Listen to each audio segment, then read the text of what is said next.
A Valéria aqui Valéria da OAB vai fazer a gravação para a gente, depois nós vamos disponibilizar esse vídeo, vai estar disponibilizado no YouTube, tá bom? E aí a gente coloca no grupo lá da comissão. Tem alguém que está com o áudio ligado, está dando alguma interferência aí. Vamos ver, pode ser aqui. Renata está entrando. Acho que é a Miriam. Será que é a Miriam? Então, vamos pedir para que todos fechem seus áudios, para que a nossa palestra, que o nosso bate-papo com a doutora Paula transcorra de uma maneira tranquila, né? E nós vamos fazer hoje, como já conversei com a doutora Paula, eu, Rodrigo e a Ana, já conversamos com a doutora Paula, nós vamos trazer um formato hoje diferente, então quem tiver um questionamento, uma pergunta a fazer, uma colocação, é só levantar a mãozinha aí no chat ou aqui na tela, que a gente vai direcionando aqui as perguntas e a pessoa vai fazer a pergunta diretamente para a doutora Paula. Quando for fazer a pergunta, o questionamento, o interessante seria que a câmera pudesse ficar aberta para a gente poder ter uma interação maior, né, entre todos nós aqui da comissão e os convidados que estão aqui hoje, que desde já eu agradeço. Nós temos aqui alguns participantes da comissão que entraram agora. Deixa eu ver, acho que é a Suelen, né? Suelen que está aqui, a Jéssica. Boa tarde, Jéssica. tudo bem? Boa tarde. Quem que está falando? É a Suelen. É a Suelen, né? Prazer, viu, Suelen? Eu sou o Carlos. Dr. Rodrigo está aqui também na tela, que é o vice-presidente da comissão, Direito Digital. A Ana Cristina, que é a nossa secretária, está ali. E a doutora Paula, nossa palestrante aqui. Também nós temos a presença da doutora Valéria Reane, que é a presidente da Comissão de Privacidade e Proteção de Dados, da OAB, daqui de Campinas. Obrigado, doutora Valéria. Doutor Orestes Baquete, que é o vice-presidente da Comissão de Privacidade e Proteção de Dados, também está aqui conosco. Doutor Manuel Davi Maceno, que é sempre uma honra para a gente poder ter a presença do doutor Manuel, que fala de Portugal, diretamente de Portugal. Também é membro aqui da Comissão de Direito Digital. Obrigado, doutor Manuel. E todos os demais participantes aqui da nossa comissão, os convidados que estão aqui hoje, prestigiando esse evento. E é um assunto extremamente novo, né, que está aí borbulhando não só nas redes sociais, mas nas mídias também, né, as mídias tradicionais. Hoje saiu muita coisa a respeito do chat GPT, inclusive com uma determinação da Itália, né, uma determinação italiana que suspendeu por hora a questão do chat GPT, mas por uma questão de dados, né, da situação dos dados das pessoas. Provavelmente a Paula também vai abordar sobre isso. Aquela carta aberta lá que saiu do instituto, do instituto do grupo... Future of Life. Future of Life, né? É isso, né? Future of Life, né? Que é um instituto que também fez uma carta aberta sobre a questão de dar uma restringida por um prazo mínimo aí de 6 meses para que a inteligência artificial tenha uma pausa para que possa ser regulamentada toda essa situação, que tiveram assinatura de mais de 1.000 pesquisadores acadêmicos, entre eles o Elon Musk, o cofundador da Apple também, parece que assinou essa carta. Então, tem várias coisas surgindo sobre esse tema, e ninguém melhor do que a doutora Paula para trazer a luz para a gente aqui sobre essas situações, essas questões jurídicas também que essa plataforma impacta, né, na vida nossa, no cotidiano de todos nós. Então, eu vou pedir para que a Ana Cristina faça uma breve leitura aí do mini currículo da doutora Paula. Depois eu passo a palavra para a doutora Paula. No momento, vamos ficar todos com os microfones desligados, para que tudo não tenha nenhuma interferência. E depois, aquele que tiver interesse em questionar, em colocar suas perguntas também aí para a doutora Paula, pode fazer isso diretamente, tá bom? Para a gente ter uma dinâmica diferente aqui hoje no nosso encontro, tá bom? O Silvio ali está falando do Harari, né, que se manifestou contrariamente. O Harari tem vários livros interessantes, sobre Homo sapiens, eu não me lembro agora os nomes, mas é um escritor interessantíssimo de se ler. Tem a Zuboff também, que é uma escritora excelente para ler, né, que é Capitalismo na Era do... Não me lembro agora também o nome, mas a Zuboff também é uma escritora excelente. Então, temos vários autores aí que, inclusive, acho que assinaram essa carta também. Mas, Ana, faça aí a leitura, por gentileza, do mini currículo da Paula, e depois nós vamos direto a abrir o microfone dela para ela fazer as colocações dela lá. Pois não. Doutora Paula Rodrigues, ela é sócia na área de tecnologia, privacidade e proteção de dados da empresa Daniel Advogados. É pós-graduada em Direito e Tecnologia da Informação pela Escola Politécnica da USP, pós-graduada em Direito Civil e Processo Civil pela Escola Paulista de Direito, EPD, é membro da Comissão Especial de Privacidade e Proteção de Dados da OAB Campinas, pesquisadora do grupo Ethics for AI e do Instituto Laugoritmo. A doutora Paula inicia hoje o nosso ciclo de palestras desse ano, então, desde já, eu agradeço a presença e obrigada também por estar conosco. Muito, muito boa tarde e devolvo a palavra ao Dr. Carlos. Tá bom. Ana e Rodrigo, eu vou pedir que vocês também me auxiliem aí quando as pessoas forem solicitando, né, para poder fazer as perguntas, os questionamentos aí, porque como tem mais de uma página aqui, às vezes eu também não vejo quem está... Então, se vocês puderem me auxiliar aí perguntas também. no chat, Aí a gente faz, você pode faz. fazer, ou Tá eu, bem. o Rodrigo, né? Fica tudo bem, tá? Se alguém Pode. preferir também, tá à vontade também o chat, tá bom, pessoal? Para quem preferir fazer as perguntas aqui, que nós vamos também fazendo as leituras aqui, tá? Tá, vou seguindo aqui. Se a doutora Tá Paula bom. quiser seguir também, mas eu sigo por aqui.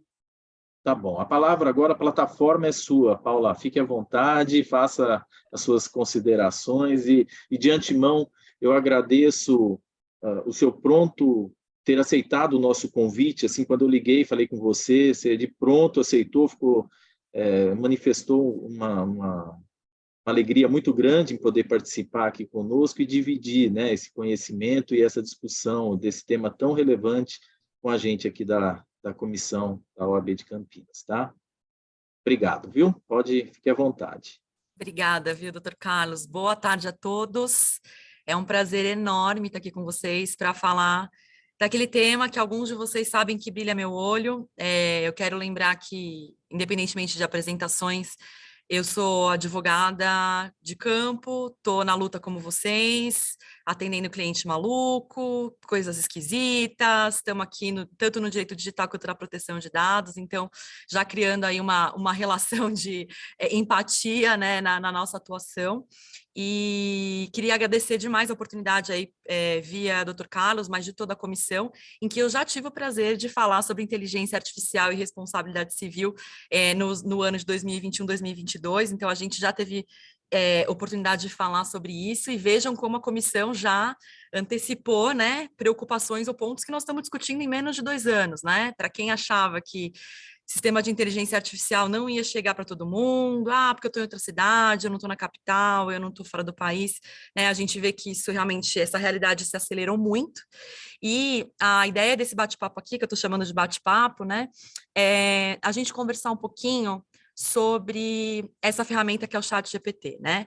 Claro que dentro do nosso contexto, e é impossível a gente dissociar de forma completa o que a gente deve pensar, como a gente deve usar essa ferramenta e com o que a gente deve se preocupar em relação à questão da proteção dos dados pessoais, né? Porque nós sabemos que ferramentas de inteligência artificial, dependendo do tipo de resultado que se espera, usa, né, esse tipo de informação para trazer uma questão, né, de um resultado mais direto. E o que eu queria dividir com vocês, que é algo que está acontecendo no meu dia a dia como advogada, já que a gente está desmistificando um pouco essa questão das tecnologias, eu sei que isso é uma missão também da Comissão de Direito Digital, né, levar esses temas relacionados à área de tecnologia para o dia a dia do advogado, né, para a instrumentalização e a possibilidade de atuação do advogado nesse sentido, né, é que, de fato, já estão surgindo aqui, pelo menos para mim, consultas relacionadas à própria ferramenta do ChatGPT. Está acontecendo, e logo, logo vai bater na porta de vocês, no sentido de quem advoga, por exemplo, na esfera trabalhista, né? Tanto já tem se falado, atualmente essa semana vi que o professor Matheus Passos, que é um professor bastante renomado na área de proteção de dados, né, que mora no exterior, mas é brasileiro, ele até adiantou um ponto que já aconteceu comigo em consulta, para vocês entenderem como isso está afetando a nossa realidade na advocacia mesmo, né, no serviço que a gente está prestando, no sentido de funcionários utilizarem a ferramenta para otimizar tarefas, e a gente vai falar um pouquinho sobre isso aqui, mas que estão colocando informações que são informações de segredo de negócio ou da empresa, e colocando isso na ferramenta, numa tentativa de, claro, né, ter esse apoio, esse auxílio numa tarefa, sem se preocupar muito ou sem pensar tanto, né, na questão de estar colocando essas informações dentro da ferramenta e o que ela vai fazer com esse tipo de informação. Preocupação não é só com dado pessoal, também é, mas não é só com isso, né? Mas o tipo de, por exemplo, comportamento dos colaboradores ao utilizar essa ferramenta.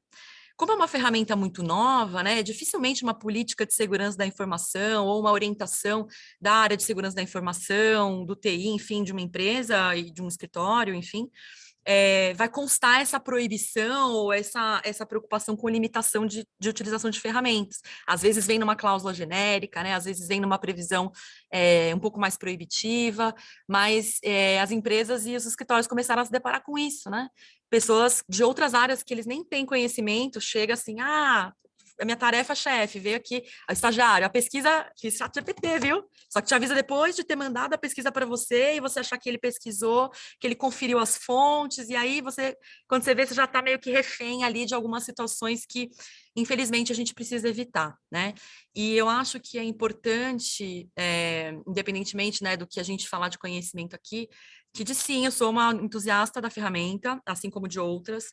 Essa ferramenta, de fato, está ajudando muita gente a tirar um pouco da automatização das nossas tarefas e ajudar a gente a melhorar as nossas prestações de serviço, né? A gente vai falar um pouquinho sobre isso, mas que tudo tem que ser usado com cuidado, né? Não dá para a gente delegar sem supervisão ferramentas, né? Ainda mais ferramentas que utilizam aprendizado de máquina, que é o chamado machine learning, que é, de fato, uma forma aí da inteligência artificial funcionar.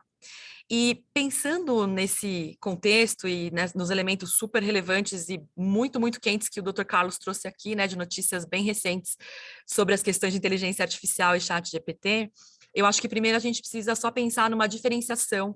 E por que o ChatGPT trouxe esse furor, essa ansiedade, essas pessoas, gente falando que os filhos estão usando para fazer tarefa de lição de casa, e gamer, e tá todo mundo assim fritando, né, e falando, e a gente tá até, teve um momento que eu confesso para vocês que eu falei, gente, mas a gente só vai falar disso o tempo todo, né, e por que causou tudo isso, né, acho que mais do que auxiliar, de fato, nessas tarefas e em outras situações aí que a ferramenta consegue apoiar, houve uma mudança, né, eu diria uma disrupção muito importante para quem trabalha e quem estuda com inteligência artificial, né? Porque o que acontece?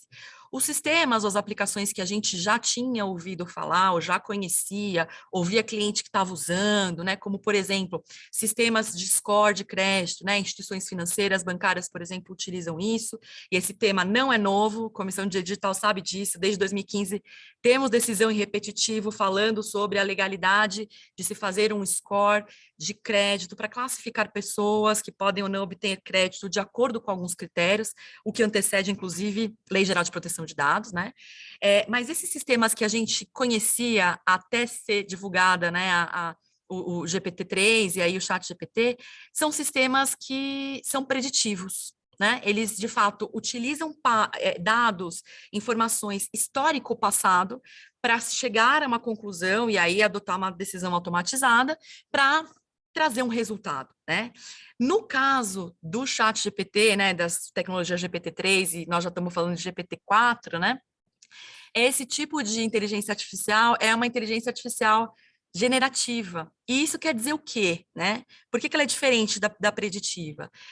A generativa, ela é uma técnica de inteligência artificial que acaba permitindo que o mecanismo crie conteúdos em tese originais, né? Então, a gente pode ver criação de textos, né? O GPT-4 parece que já consegue identificar imagens para descrever e até criar imagens, né?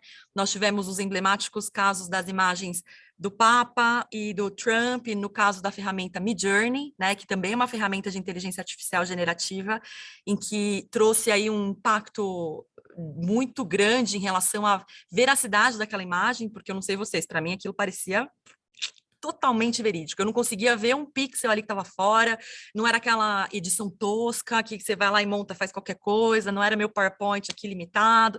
Não, era algo que efetivamente trouxe uma distorção de realidade e fez com que muitas pessoas acreditassem que aquelas imagens eram verdadeiras, né? Então, inteligência artificial preditiva trabalha com dados históricos para trazer ali uma tomada de decisão com uma determinada finalidade, né? E aí os sistemas que são criados nessa classificação acabam tendo uma finalidade única. Então, a gente tem um sistema de machine learning que faz credit scoring para instituições financeiras. Temos sistemas que fazem análise de exames para, de fato, antecipar resultados e auxiliar no diagnóstico de médicos, né, dentro da área da saúde. Todos os sistemas aí que hoje a gente vê que estão dentro do que a gente chama da inteligência artificial fraca ou limitada, que é o ponto de desenvolvimento que a gente está hoje, são sistemas preditivos. E aí chega o GPT-3, né, que aí foi, né, de fato, dentro de uma definição, pensar que é um modelo ali de linguagem natural que é capaz de realizar essas tarefas, mas mais do que utilizar o histórico para responder, ele vai criar, ele vai trazer ali respostas e pontos que não são tomadas de decisão, mas sim respostas que podem ou não direcionar, dependendo de como você faz essa pergunta, como você contextualiza uma determinada situação, né? Então, acho que isso é um ponto importante para a gente começar essa conversa, porque foi uma mudança muito relevante e trouxe essa animação, ela, na comunidade científica, ela tem sentido, né? Porque esses modelos de linguagem natural são modelos complexos, né? Eu sei que tem gente aqui que trabalha com isso, que já está em contato com questão de programação e desenvolvimento, né? Então, isso é importante justamente ter essas diferenças, porque quando a gente vai falar do nosso lado aqui, termos jurídicos e tal, quando o cliente pede para a gente avaliar alguma situação, que aparece no mapeamento no caso da proteção de dados, que aparece num contrato para vocês que estão avaliando aí uma relação de contratação com terceiros e outras ferramentas, né? Quando aparece numa due diligence ou um M&A, né, de empresas que estão sendo adquiridas ou que vão ser incorporadas, isso é uma situação que muda a nossa perspectiva em termos jurídicos, porque são situações que bebem de fontes diferentes e que têm resultados diferentes. Pode parecer tudo a mesma coisa, mas são situações diferentes, né? Então, eu acho que é importante a gente ter essa diferenciação. E nós temos hoje, atualmente, o modelo GPT-4, que não está aberto ao público. Eu, por exemplo, ainda não consegui acesso, eu ensaiei aqui para investir, né, em utilizar a ferramenta paga, porque, enfim, são em dólares, né, nós estamos no Brasil, então a gente tem que ir escolhendo as nossas batalhas financeiras, mas a proposta do GPT-4, que gerou, inclusive, esses movimentos aí em relação à ética e inteligência artificial, na verdade, a OpenAI, que é a empresa que foi adquirida pela Microsoft, que desenvolveu o ChatGPT com base no GPT-3 e agora lançou o GPT-4, que por enquanto está disponível para alguns pesquisadores de forma gratuita e para quem está pagando a versão Plus do GPT-3 também consegue acesso, é pensar numa versão mais refinada, é pensar numa possibilidade dessa ferramenta processar imagens junto com texto, interpretar a imagem, né, como se ele descrevesse a imagem, interpretasse a situação daquela imagem, junto com algum conteúdo para te trazer uma resposta, uma sugestão de resposta, uma sugestão ali de conteúdo em relação a ao que está sendo proposto, né? Então, seria ser mais conclusiva? Seria ser mais conclusiva? Então, eu acho, Valéria, que é mais completa. Porque uma coisa é você colocar na ferramenta, e eu vou já abrir aqui para a gente brincar juntos. Não sei se todo mundo teve a oportunidade de acessar, né? Atualmente, inclusive, a ferramenta, o GPT-3 ainda está com acesso aberto ao público, né? Então, é possível você ter uma versão gratuita para experimentar, ou então pagar uma versão que tem aí alguns gadgets aí mais apurados. Mas a ideia, Valéria, é que no GPT-3 eu só consigo colocar texto. Então, eu dou um comando, eu pergunto, eu interajo, eu dou um contexto, sempre em texto. Agora, o GPT-4, porque a força de processamento para se ler uma imagem é grande, é uma dificuldade técnica muito, muito maior. Então, eu vou citar um exemplo judiciário, tá? Nós sabemos que superiores tribunais estão utilizando ferramentas de inteligência artificial, STJ, STF, né? E aí, num evento, 3 anos atrás, um pouco antes da pandemia, o coordenador do Gabinete de Desenvolvimento dessas tecnologias do STF contou para o público ali, se não me engano, era o público da ASP aqui em São Paulo, que tinham várias ferramentas e uma delas estava aprendendo, né, o conteúdo de todo o processo que estava aí digitalizado. E a dificuldade de se aprender para ter uma grande base de informações e poder auxiliar na classificação de processos, começar a antecipar uma análise de repercussão geral, né, que gerou já uma polêmica e continua gerando lá dentre os gabinetes do ministro, por informações aí internas que a gente está sabendo, não é todo ministro está gostando disso, né, no STJ a mesma coisa. Eles relataram que existe uma dificuldade muito grande quando, por exemplo, a gente vai lá na petição e inventa 3 logos do nosso escritório. E aí coloca, inclusive, às vezes, imagens que nem sempre tão boas, porque às vezes o cliente printa o negócio para você colocar na petição, para colocar no contrato. A gente tenta trabalhar com o que tem, mas assim, é complicado porque nós temos as nossas limitações e os clientes também têm, o acesso é limitado. Hoje que a gente está trabalhando nos últimos 4 anos, com prints de WhatsApp, com conversas e tal, mas 10 anos atrás isso nem era uma realidade. E aí a dificuldade era que essa ferramenta, que tem inteligência artificial, que tem machine learning, de conseguir ler e concretizar tudo isso em conteúdo para que fosse possível padronizar e ter as classificações, por exemplo, de uma forma mais precisa.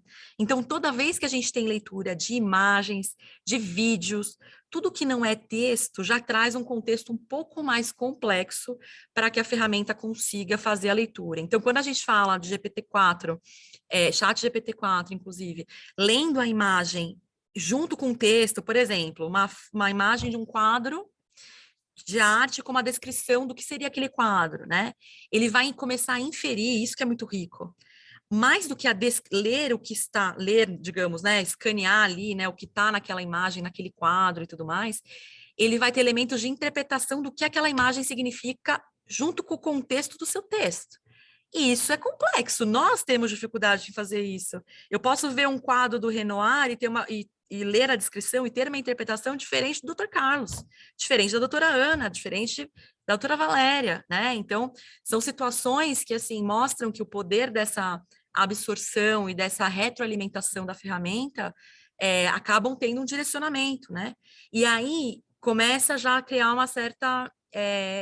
eu não vou dizer uma preocupação, né? Que vou fazer o link aqui com a preocupação que foi externalizada por esses grandes players, né? Elon Musk, um grande player de mercado, Yuval Harari, um grande filósofo, né?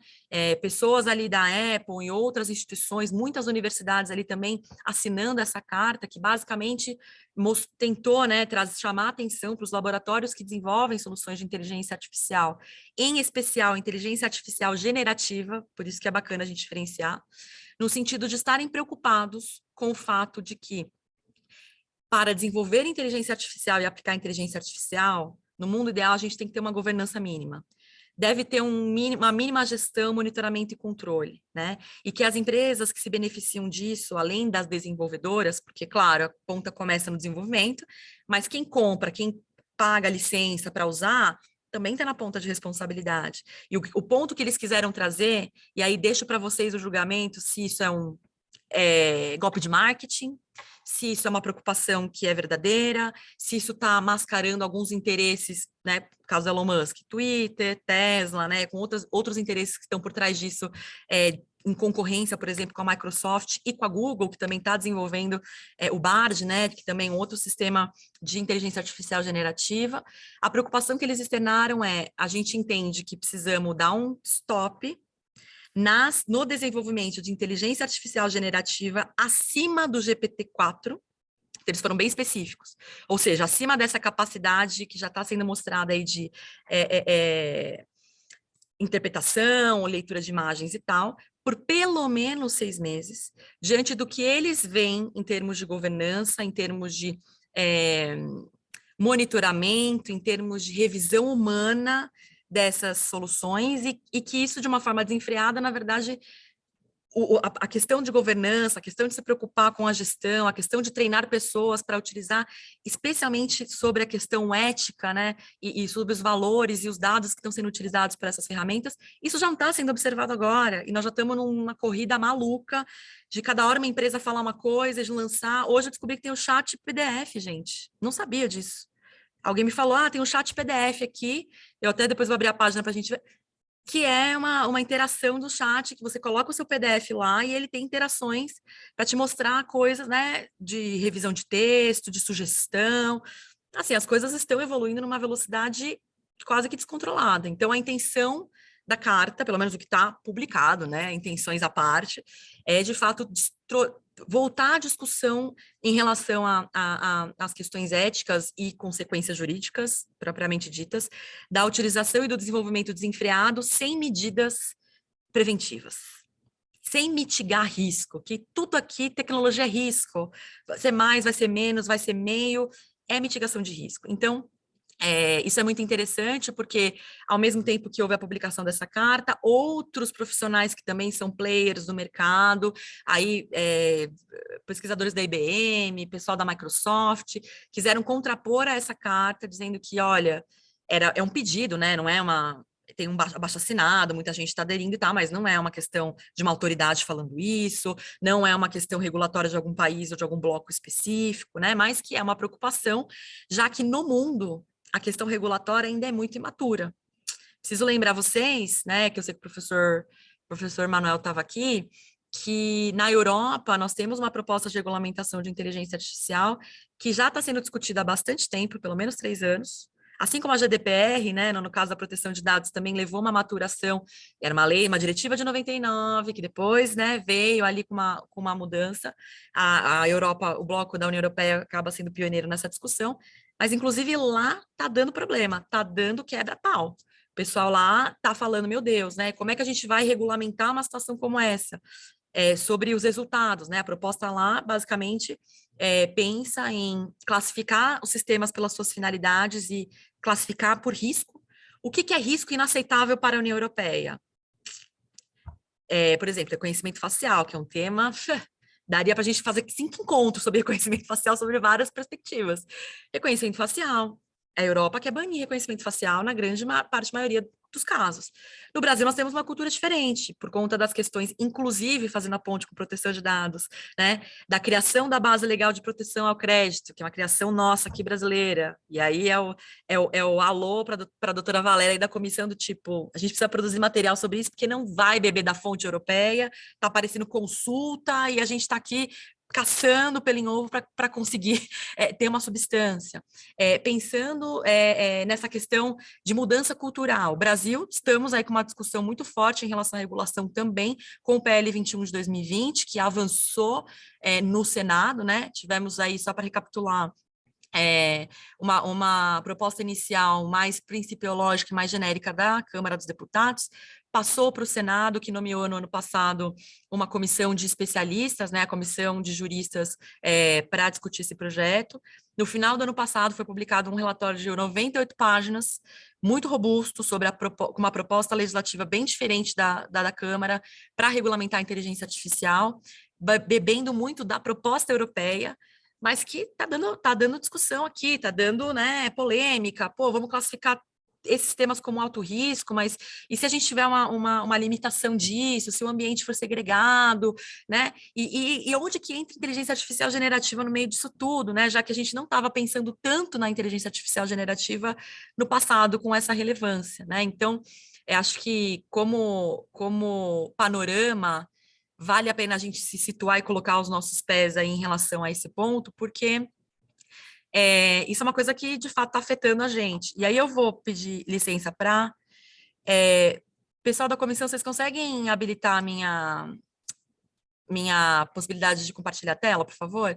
Que eu queria compartilhar com vocês. Tem algumas pessoas aqui, acho que eu vi aqui no chat que alguém falou, Jéssica, né? Não acessou a ferramenta ainda. Eu sei que muita gente já acessou, que também já está usando aí como apoio na advocacia, apoio aí em várias frentes. Eu vou acessar aqui com vocês para a gente, só para mostrar para vocês como o mecanismo funciona. E já partir aqui, né? Porque sei que eu estou falando muito, já são 5h40, passa rápido quando a gente fala do que a gente gosta, né? Obrigada, viu, Valéria? Deixa eu ver. Tranquilo, viu, Paula? Fique à vontade. Viu? É muita coisa, né? É muita novidade. Olha, Valéria, aqui para mim tá falando que tá desabilitado o compartilhamento. Eu não consigo. Engraçado.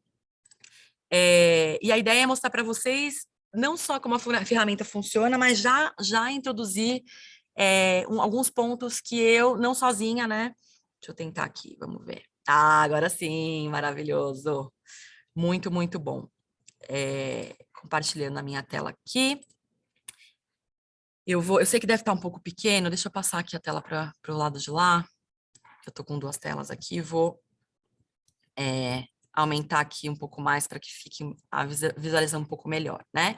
Eu fiz o meu login, tá? É possível você fazer o login dentro lá da plataforma do OpenAI e criar aqui, né, os chats, né? Então, assim, você está pesquisando vários temas ao mesmo tempo, você vai criando abas, né? Você não precisa colocar tudo no mesmo histórico. Isso ajuda você a organizar, de fato, a sua pesquisa ou pedir para pesquisar novamente.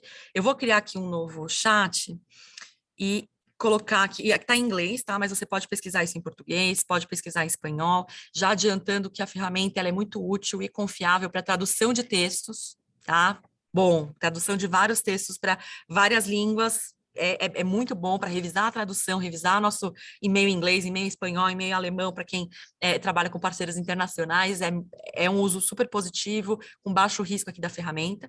E aqui a gente tem que fazer uma proposição, né? A ideia é perguntar para a ferramenta para que ela, com uma base que, salvo engano, do GPT-3 está atualizada até 2021, vai buscar nesse grande campo e ainda, como é uma ferramenta de inteligência artificial, como ela tem machine learning, ela se retroalimenta de informações que os usuários estão imputando na ferramenta, né? Então, eu vi uma coisa muito... Alguém quer falar? Não sei se alguém abriu o microfone. Desculpa se eu atropelei. Uma coisa que eu vi muito interessante que a professora Viviane Maldonado compartilhou, e aí eu vou tentar sugerir aqui, que a ideia das perguntas, pessoal, sejam mais detalhistas possíveis, contextualizem, descrevam, né? Ponham ali o máximo de informações possíveis para que a resposta consiga corresponder. Quanto mais genérica, mais evasiva, mais simples a pergunta for, mais ampla a resposta vai ser, e aí pode não chegar naquele objetivo que você gostaria. Então, por exemplo, né? Como explicar o que é proteção de dados para uma criança de 5 anos, de forma didática e simples. Vou colocar um Enter aqui. Eu sei que está pequenininha a tela, ele vai subir o texto. Vamos esperar ele terminar. E aí eu vou diminuir aqui Vejam só. Já aqui no canto esquerdo, ele cria o chat. Então, todas as vezes que eu quero falar de proteção de dados para crianças de 5 anos, eu vou poder criar outras perguntas aqui que vão estar vinculadas a este contexto, né? E aí, com base na pergunta, a explicação foi: proteção de dados é um jeito de cuidar das suas informações para que elas não caiam em mãos das pessoas que podem querer usá-las de um jeito ruim. É como um segredo que você guarda bem guardado para que ninguém saiba, só quem você confia. Por exemplo, quando você compartilha fotos ou vídeos de seus amigos ou familiares, é importante ter cuidado para que essas informações não sejam vistas por pessoas que você não conhece ou que possam fazer mal a você. Então, é importante sempre pedir ajuda dos seus pais ou responsáveis para saber o que pode ou não compartilhar na internet. Essa resposta já não é a mesma resposta que eu vi circulando em alguns grupos sobre uma pergunta parecida, né, que, né, a resposta foi engraçada, ela circulou assim que a LGPD era a fada brilhante da proteção de dados do Brasil, e já tinha um outro contexto para mostrar, por exemplo, figuras mais lúdicas, né? Talvez a pergunta não tenha sido exatamente essa, né? Depois eu preciso checar. Mas para contextualizar crianças do que é, por exemplo, a proteção de dados pessoais. E vejam que interessante. Eu tenho uma opção aqui que chama Regenerate Response, né? Regenerar. O que significa isso? A ideia de regenerar, já que a gente está falando de inteligência artificial generativa, é pensar que a ferramenta ela tem outras possibilidades de resposta. Essa resposta, ao contrário do que a gente coloca no buscador, porque isso foi uma pergunta que já me fizeram e eu acho que é relevante. Qual a diferença de eu usar o ChatGPT e usar um buscador como o Google, como o Bing, como outros que a gente usa para pesquisar materiais ou informações, né? Primeiro que as informações ou o banco de informações acaba sendo diferente, já que nós estamos falando de empresas diferentes, o Bing não, mas o Google sim, né? Segundo que a ideia do buscador, lá do Google, por exemplo, que também usa inteligência artificial, é mostrar resultados vinculados às palavras que você coloca como palavras-chave. A ideia não é responder uma pergunta. Tanto é que eu acho que vocês já passaram muito por isso, de colocar uma pergunta no buscador, eu faço isso muitas vezes, e aí vem, assim, artigos diversos, situações diversas, algumas que têm sentido, outras que não fazem não tem o menor cabimento, tem nada a ver com o tema, mas que acabam sendo vinculadas ali com base nas palavras-chave, que são entendidas como possíveis correspondências ao que eu estou pesquisando. No caso do ChatGPT, a ideia, de fato, é responder com base na identificação das palavras, mais histórico da base de dados todo que eles têm lá, e as pessoas estão ali perguntando e pedindo para reformular, para completar, enfim, para trazer essa resposta. Então, isso tem um viés diferente, né? Quando eu coloco regenerate response, ele vai repetir a pergunta. É como se um de vocês estivesse fazendo exatamente a mesma pessoa, né? Vejam que ele já separa em 2 parágrafos, né? Ele já fala de uma forma um pouco diferente, né? A resposta ficando até mais longa. Por exemplo, imagine que suas informações pessoais são como seus brinquedos preferidos. Olha como melhorou.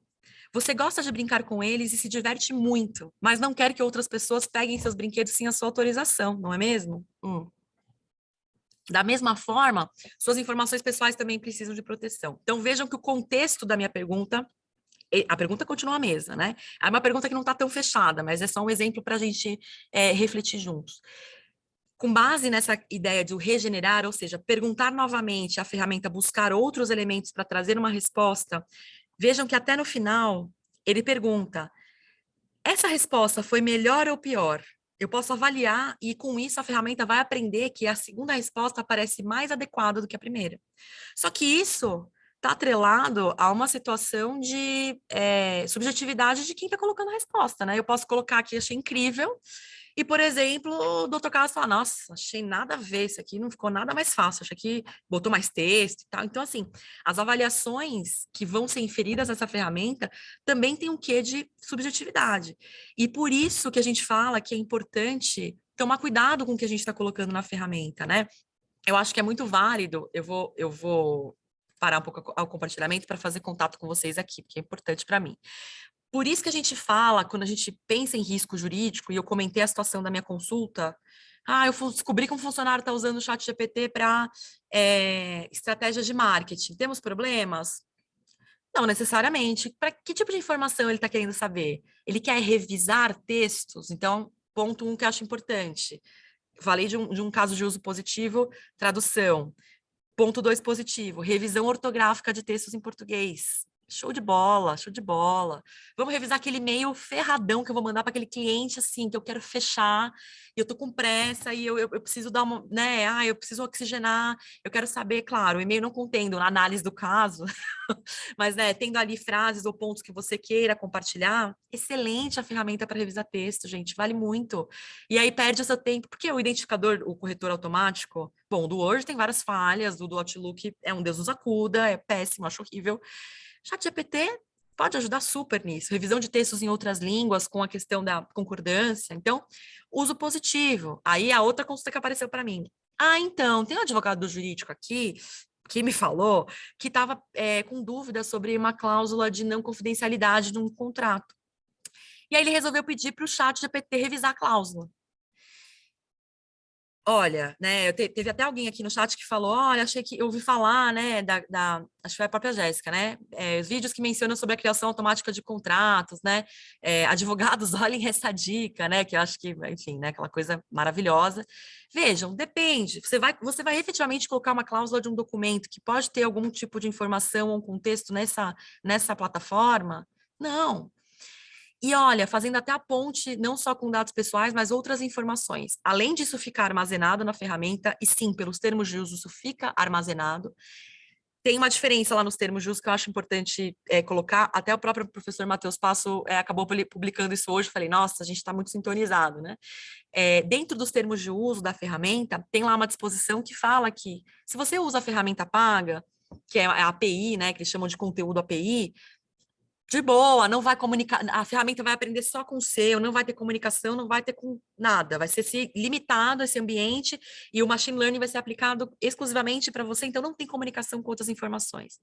Para quem não usa o conteúdo API, que é o conteúdo pago, que eles não deixam claro que é textualmente ali naquela previsão, pode ser que os dados sejam utilizados para aprendizado da ferramenta e melhor experiência do usuário.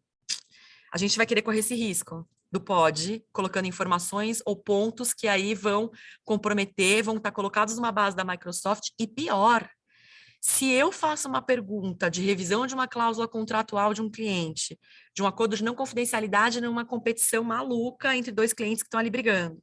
Um cliente está comigo, outro cliente está com a doutora Ana. A doutora Ana faz a mesma pergunta. E se aparecer a minha informação lá? O que eu faço?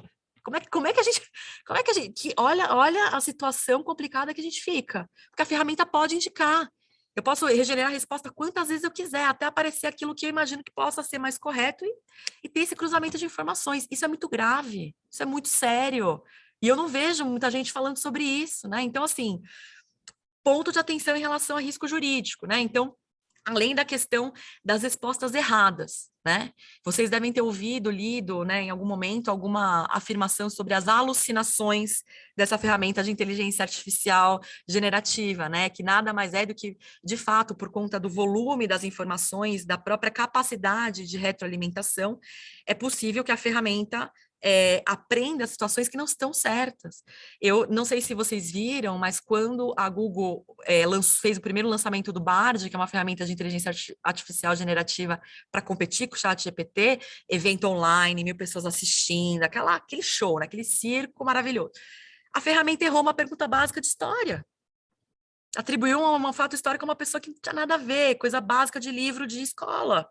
Né? E a gente vai confiar nas informações sem revisar? Nós vamos pedir aconselhamento jurídico 100% para a ferramenta, copiar e colar no e-mail do cliente, no nosso parecer, né? Nós vamos pedir outro uso muito complicado, que eu acho que a gente tem que deixar uma estrelinha aqui. Referências bibliográficas de trabalhos acadêmicos. Nós temos várias formas de utilizar, né? Vamos revisar minha tese, meu artigão, quero saber se o contexto desse parágrafo está querendo dizer isso. Show de bola, podemos fazer isso. Quero que o chat revise minha referência bibliográfica para saber se se a referência está correta e não vai ter plágio. A ferramenta não consegue fazer isso. Faz distorcido, confirma e depois tem problema na referência bibliográfica. Existe uma dificuldade da ferramenta em linkar de uma maneira efetivamente inteligente as referências bibliográficas que estão feitas num artigo, um livro. A questão dos direitos autorais na ferramenta do ChatGPT é complicada. A ferramenta não consegue... a questão da originalidade, para quem é da área de TI, eu sei que vários de vocês, né, professor Rodrigo, por exemplo, né, que também eu sei que atua muito nessa área de TI, outros de vocês que atuam, né, parte de direitos autorais é muito complicada. Não é possível a gente falar, por favor, identifique um plágio, né? Alguma situação de um texto. A ferramenta tem dificuldade, ela não consegue fazer isso. Existem outros softwares e outras ferramentas que fazem isso muito bem já há muito tempo, né? Tem gente que ainda acha que plágio não vai pegar, né? A gente está numa época tão interativa que eu acho que pensar nisso não sei se é uma inocência ou se é uma vontade de fazer muita coisa, né, errada, porque não existe, né? Então, assim, respostas equivocadas, referência de material bibliográfico em que há possibilidade de violação de direitos autorais e ninguém quer essa dor de cabeça. A gente é pesquisador, a gente é estudioso aqui, todo mundo se mata de trabalhar. A doutora Valéria estava falando aí de mestrado, vocês estão fazendo curso, MBA, todos vocês estudam muito. A gente não quer jogar nossa carreira no ralo como pesquisador por conta de uma referência equivocada de uma questão de direito autoral, né? E não menos importante, né, dentro dos riscos que a gente pode observar e numa conversa aqui inicial, é a questão dos deepfakes, a questão da desinformação, que é o que aconteceu no Midjourney, nas imagens do Papa e na imagem do Trump. Nós já tivemos problemas com deepfake nas eleições, né? Então, que de fato isso pode ferir, como já aconteceu e está acontecendo e vai acontecer, não só nas eleições do Brasil, mas já nas eleições, né, dentro ali dos Estados Unidos, por exemplo, na Europa, existe um grande movimento aí de discussão sobre isso, porque como que nós, réis humanos, vamos identificar que aquela imagem, aquele vídeo é verdadeiro ou falso, e não nos deixar influenciar, porque acho que o grande ponto é esse, né? Você vê um vídeo lá, você fala, pô, a pessoa tá falando, né? Ah, ou o Tom Cruise fazendo uma dancinha. Aí você vê que, na verdade, foi um cara que era parecido, pegou a imagem dele, colocou lá e a ferramenta trabalhou. Fiquei em choque. Falei, gente, é o cara. Aconteceu com a Michelle Obama, 7 anos atrás. Botaram o rosto dela em imagens sensuais e isso foi propagado como se ela tivessem vazado fotos sensuais dela como na época, a primeira-dama dos Estados Unidos. O nível de credibilidade da desinformação aumentou muito. A régua aumentou demais. E isso é muito perigoso para fins de democracia, para fins de educação, para fins jurídicos, né? O que o juiz vai acreditar no nosse processo eletrônico? Se um cliente vai lá e bota um vídeo falso, como se fosse, sei lá, uma testemunha, alguém falando alguma coisa, né? A gente tem ferramentas já de 7, 8, 10 anos atrás que já forjavam conversa de WhatsApp. E aí o povo chama lá o tabelião para fazer ata notarial, achando que o tabelião está atribuindo valor à prova. Agora falando de contencioso. O tabelião não atribui prova a nada, ele atesta o que ele está vendo. Né? E eu sei que essa discussão parece um pouco desgastada, antiga, mas a gente tem que voltar um pouco nela, porque nós estamos vendo um movimento assim bem emocionante em relação a isso. Né? Então, assim, até para... Eu não quero me alongar mais, porque, enfim, nós já estamos chegando aí no horário das 6 horas, mas em termos de... Falamos de problemas, mas, assim, em termos de soluções positivas, né? Comentei algumas aqui, em relação à questão de geração de texto inicial, acho que nada impede, no dia que a gente está emperrado, vamos fazer um post no Instagram falando de um evento que a gente participou, porque nosso nome é importante, fazer marketing pessoal é importante para nós advogados aqui. Ai, tô travada, o que eu vou falar? Põe lá, pô, tem uma sugestão, achei legal, vou mudar essa palavra, vou colocar do meu jeito. Isso é bacana, o pessoal de marketing vendas tem utilizado muito, o pessoal, quando vai dar treinamento, quer revisar algum tipo de material, coloca lá, né? Então, classificação do texto, geração de texto inicial para dar aquela inspiração, né? Resumir é show de bola, gente. Resumir é muito bom.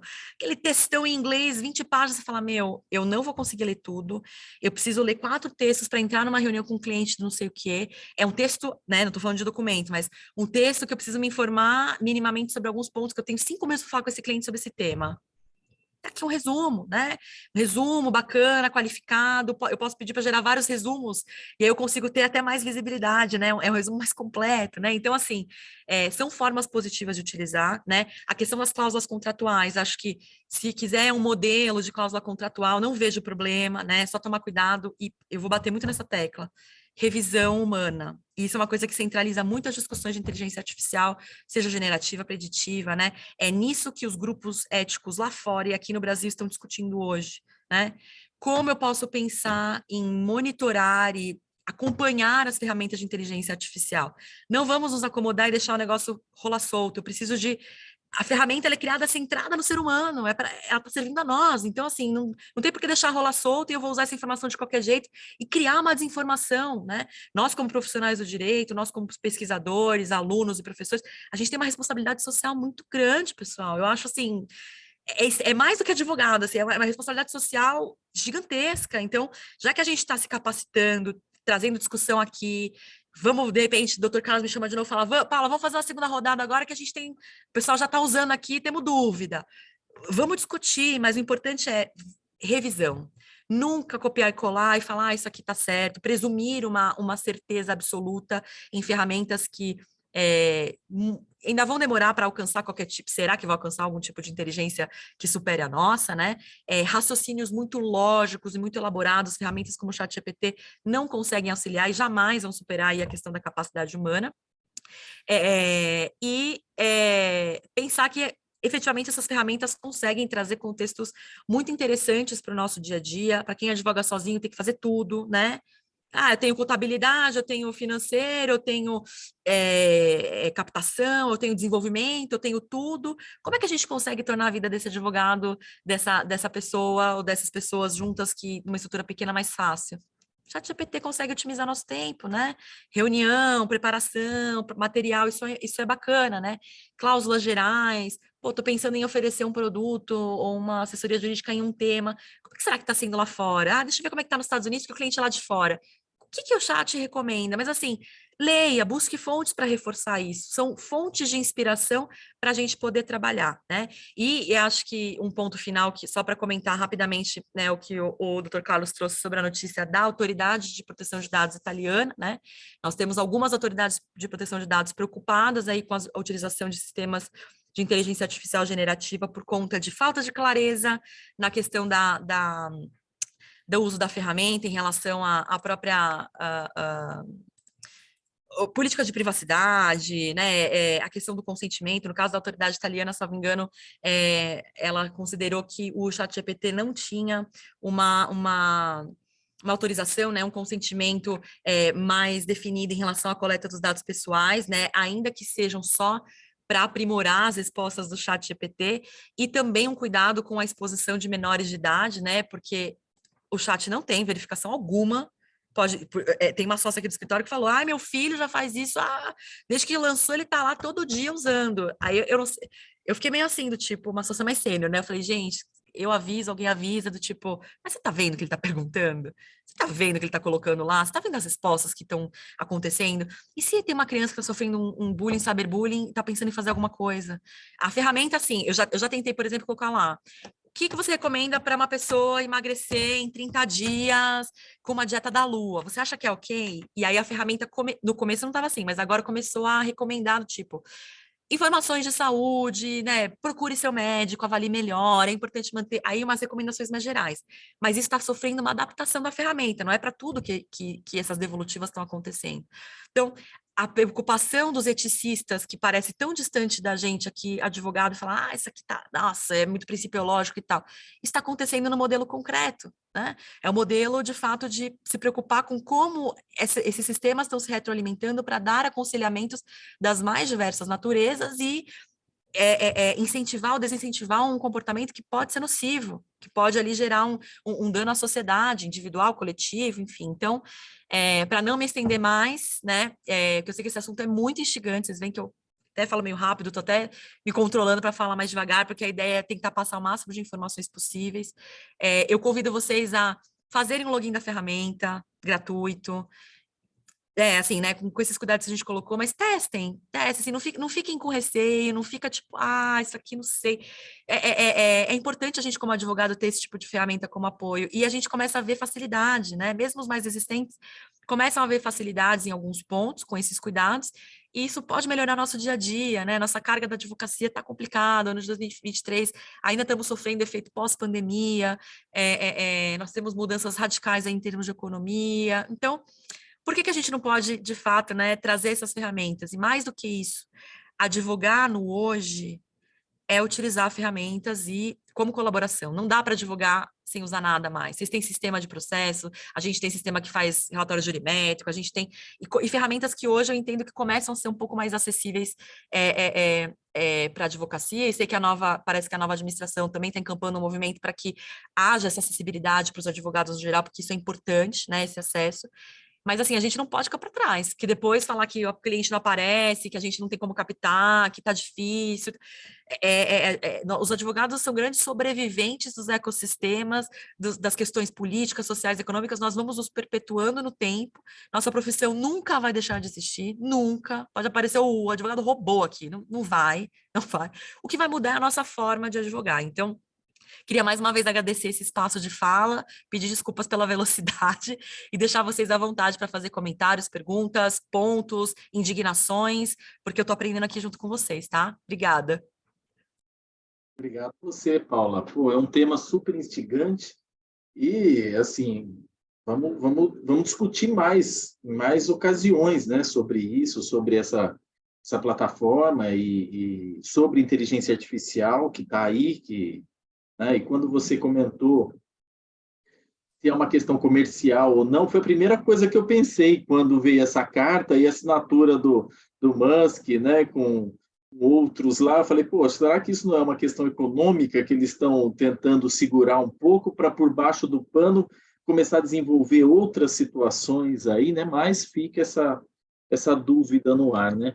Eu vou só, antes de passar a palavra para o Rodrigo, eu vou pedir para a Valéria da OAB, que agora sim, né, nós temos a Valéria, quando eu for tratar da Reane, eu vou falar Valéria Reane, e a Valéria é a Valéria da OAB, né?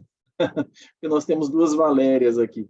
Então, Valéria, se puder tirar a foto já para a gente, porque aí depois o pessoal também vai... quem puder abrir a câmera já para poder tirar as fotos aqui, para a gente pôr lá no na nossa página lá da comissão no Instagram, no Facebook, nas redes sociais, né?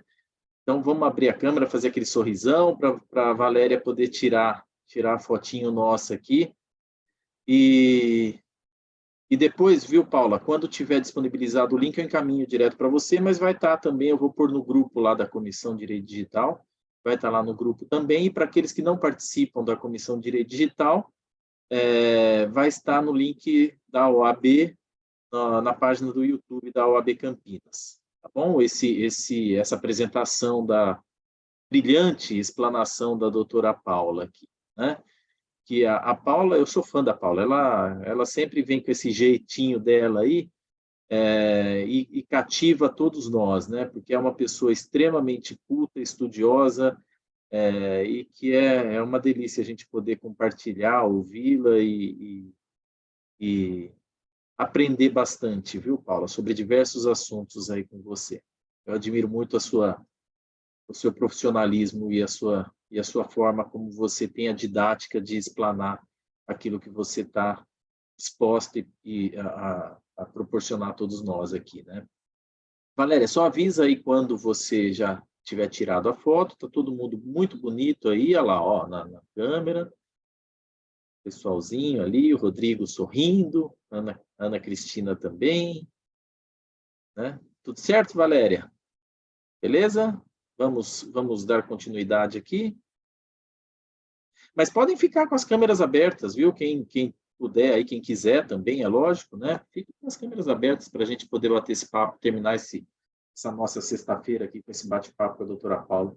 Eu vou passar a palavra para o Rodrigo, para ele fazer as considerações, depois a Ana Cristina também, e aí, quem quiser fazer um comentário direto aqui para a Paula, ou quem quiser colocar uma pergunta no chat, tem algumas questões ali deixa eu ver quem colocou aqui também algumas questões ali, acho que foi o Edilson. Bom, mas depois a Ana dá uma olhadinha em tudo. Fernando Henrique colocou algumas questões aqui da prova da OAB também, que o chat foi aprovado, o chat GPT foi aprovado no exame da OAB, né? Mas vamos lá, Rodrigo, vamos lá, faça suas considerações também, e mais uma vez, obrigado, viu, Paula? Bom, primeiro eu queria agradecer a Paula, né? Eu também sou fã dela, desde que fui aluno dela, né? Então, aprendo com ela desde muito tempo, né? E, Carlos, é para eu falar pouco ou não? Porque eu tenho muita coisa para falar aqui. Não, mas a palestrante é a Paula, então você resuma, põe no chat GPT aí como é que você pode resumir a sua fala, vai? Mas antes eu só queria mandar um abraço para um grande amigo meu, que é o Edilson, o passador que está aqui. Ele é um grande amigo, um grande conhecedor de segurança de informação. É um prazer ter você aqui, viu, Edilson? Então, para resumir minha fala, eu vou puxar para o meu lado, que é de propriedade intelectual. E a questão da propriedade intelectual é uma coisa que tem me preocupado bastante, e a maioria das consultas que eu tenho recebido é com relação a isso. E eu vou pegar aqui a fala, deixa eu ver quem foi que falou aqui, acho que foi o Fernando Henrique, que ele costuma usar muito o ChatGPT e o Midjourney para ajudá-lo na confecção do livro dele de ficção, pelo que eu entendi. E eu, como ele, também sou entusiasta da ficção científica e da ficção fantástica. Eu adoro, eu sou um nerd de carteirinha, daqueles que jogam RPG, aquela coisa toda, assim, sabe?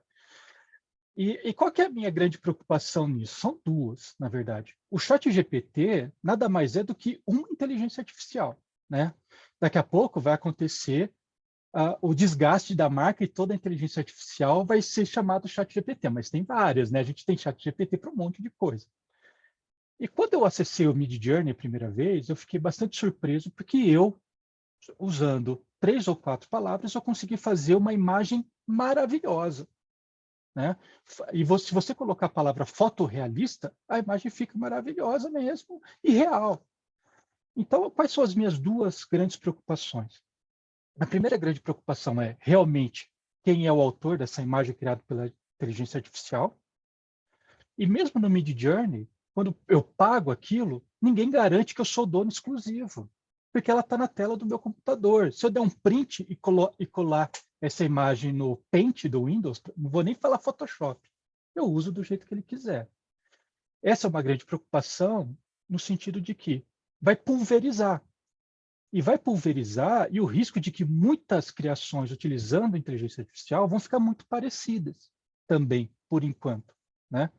Tanto é verdade que um grande publisher de histórias, chamada Clarkesworld, ele proibiu a utilização de textos por conta disso. Porque de dezembro para cá, mais de 700 publicações passadas para eles foram feitas utilizando inteligência artificial, né? Então, a minha grande preocupação com a inteligência artificial, do ponto de vista da propriedade intelectual, é você não pode garantir que aquilo que você criou com a inteligência artificial é seu mesmo, né? Porque quando está na rede, não, é de todo mundo, a verdade é essa, né? Então, eu queria só fazer essas considerações. Eu acho necessário a gente suspender, sim, eu acho. Eu sou um defensor da inteligência artificial, tá? Mas eu também sou um defensor de que a gente precisa suspender um pouco o desenvolvimento disso, porque, de fato, a gente precisa legislar sobre o assunto, né? Então, senão a gente vai ter um problema. A gente está chegando na singularidade tecnológica daqui a pouco, né? E a lei está ficando cada vez mais para trás, né? Mas então, novamente, eu só queria fazer esses breves comentários, né, de forma bastante rápida, porque senão o Dr. Carlos dá bronca em mim, como já deu, né, aqui no começo. De novo, parabenizar a Paula. Eu acho que eu queria reforçar que esse é um assunto que a gente poderia abordar novamente, porque talvez de forma mais específica, inteligência artificial e ética, né, o perigo dos bancos de dados serem alimentados de forma pouco ética, né, e enfim, e para preparar a Paula também pelo seguinte: Paula, eu tenho um filho de 10 anos. Outro dia, ele queria fazer um trabalho da escola que tinha que colocar não sei quantas palavras de tal forma. Ele foi no ChatGPT, colocou lá: criar 18 palavras proparoxítonas assim, assim, assado. Pronto, resolveu o problema dele, né? Então, a gente tem que estar preparado para essa nova realidade. Mas obrigado, parabéns novamente. Foi rápido, hein, Carlos? Desculpa, hein? Foi super sucinto, doutor Rodrigo. Do jeito que você fala, parece que eu estou fazendo bullying com você, viu? Mas não é, não. Você sabe Estou que só você... angariando provas aqui. Não, mas não é. Não, pode ficar à vontade aí. Vamos lá, Ana, você gostaria de fazer alguma colocação também aqui para Eu Paula? gostaria também de agradecer a doutora Paula, contar para ela que o fã-clube dela só está aumentando, né? E, de fato, essas questões do chat GPT, elas, como a doutora Paula colocou, hoje mesmo, numa reunião, uma pessoa da empresa falou para mim: os meus relatórios, eu faço tudo no chat GPT. Eu parei para pensar, né? Eu falei: olha, hoje a gente vai ter uma reunião sobre isso. Você não quer participar, né? Eu vou te Participa lá para passar o você ter link. receber algumas dicas. Assim, está na ordem do dia, né? E eu confesso que quando eu li aquela carta do dia 29, do Elon Musk, duas situações me colocaram muito para pensar, que eles colocam que o desenvolvimento está fora de controle e o risco à sobrevivência da humanidade. Eu até anotei. Aí eu falei, gente, o que poderá ser isso, né? O que pode ser esse risco para a humanidade que a gente acha que uma inteligência artificial não pode superar? De tudo que a gente lê, de tudo que a gente estuda, enfim, ela não vai superar. Mas me intrigou muito quando eles colocaram dessa forma, que chama muita atenção, né? Eu acho que pinça muito sentimento dentro da gente para falar, caramba, que será esse risco à sobrevivência da humanidade? Então, eu quero fazer essa pergunta para a doutora Paula, se ela consegue dar amplitude desse negócio, ou eu pergunto para o chat GPT. Mas muito obrigada. Imagina, Ana, eu que agradeço, assim, é uma pergunta muito complexa, mas eu acho que dá para a gente colocar um pouco o pé no chão, sabe? Existe um estudioso chamado Nick Bostrom, que é um cara que eles têm dentro eu não lembro qual universidade, então não vou falar para não falar errado, mas depois eu posso passar a informação. Ele está num centro de estudo de uma universidade que estuda potenciais situações gerais, não só de tecnologia, que podem acarretar na extinção da humanidade. Tipo assim, sabe o lugar de pesquisa do caos?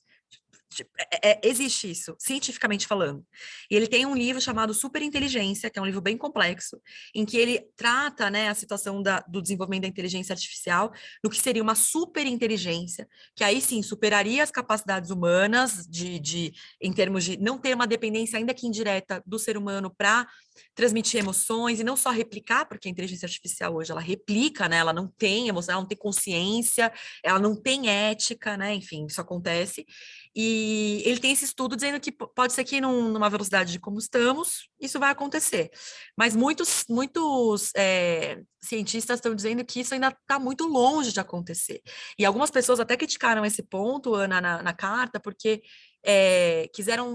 criticaram porque disseram que eram pessoas que têm uma responsabilidade muito grande no que elas falam, e que tem gente que não está estudando e não consegue ter um pensamento crítico sobre o que está sendo falado, e que eles quiseram usar essa carta para assustar a sociedade, quando na realidade a ideia não é essa. Então, eu vejo com olhos um pouco mais críticos essa afirmação, que a longo prazo pode ser que se justifique, mas eu senti que eles deram uma ameaçada, assim, sabe? Porque vai sair tudo do controle, a gente não vai conseguir fazer mais nada, acabou a humanidade. E hoje o estágio científico de desenvolvimento não é esse. E dizem que talvez isso demore muito, muito tempo para acontecer. Então, eu acho que é importante a gente colocar esse pé no chão, porque pode ser que daqui a 10 anos esse cenário tenha mudado, mas pelo visto não parece que é algo tão simples. Existem muitas questões mais complexas de vários tipos de inteligência artificial que são desenvolvidas, que ainda vão ser superadas para se chegar eventualmente numa situação como essa. Pergunta difícil essa, hein? E assim, a resposta não é fechada, não. Mas obrigada, viu, Ana? Foi excelente. Maravilha. Alguém mais gostaria de fazer alguma colocação? Vamos abrir aqui para o pessoal para a gente poder estender esse bate-papo, né, Paula? Quem se sentir mais à vontade também colocar no chat. Aqui tem algumas questões do chat, mas a Valéria faz mais uma colocação, né, sobre a questão da filha dela, que estuda lá na USP, né, e que fez uma colocação ali, né, Valéria? Que não é necessariamente uma pergunta. A Fundação do Ministério Público está fazendo a mesma, definiu a proibição do uso de ferramenta para dissertação. Oi, pode fazer, Rodrigo, fica à vontade. Paula, deixa eu te perguntar de uma forma bastante prática, né? As consultas que têm chegado para vocês com relação a empresas, enfim, envolvendo inteligência artificial, é mais no sentido de quanto à validade de utilizar, se pode utilizar, o que os clientes estão demandando do advogado com relação a isso? Ótimo ponto, Rodrigo, porque isso é uma coisa que está começando a acontecer e precisa ser estimulado. Eu acho que vai muito do nosso lado também trazer esses pontos, tá? O que já tem aparecido aqui especificamente sobre ferramentas de IA generativa, meio que atravessou todo o movimento que eu estou tentando fazer, porque isso é um ponto que eu também estou tentando construir, porque eu quero muito atuar nessa área de uma forma mais robusta. Então, eu estou aqui plantando a semente. Mas revisão de contrato de trabalho, sobre de que maneira a gente consegue cobrir sem colocar o nome só ChatGPT, porque daí o cara usa o Midjourney, o XPTO, e aí não vai estar coberto e vai dizer que a política não cobre, né? Treinamento. Já apareceram 2, 3 demandas de treinamento, tipo, vamos contextualizar todo mundo aqui da empresa, pequena, uma empresa pequena e uma grande. Do que é inteligência artificial, qual que é o receio, qual que é a parte boa, como é que a empresa está vendo esse desenvolvimento e essa aplicação ética. Então, demandas de treinamento e produção de materiais mais educativos em relação a isso. Na parte de contratos, as questões de responsabilidade civil, que, já alerto vocês, tem muita gente que não está nem dando bola para isso.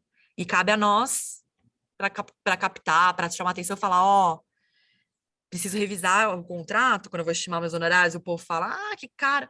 Não, eu ainda vou fazer uma análise sobre a questão da solução que você está, do licença que você está pegando aqui do sistema para fins de responsabilidade, porque está oferecendo um produto de prateleira, vai trabalhar só com seus dados? Qual que é a posição de agente de tratamento? Que tem ligação também com questões de proteção de dados.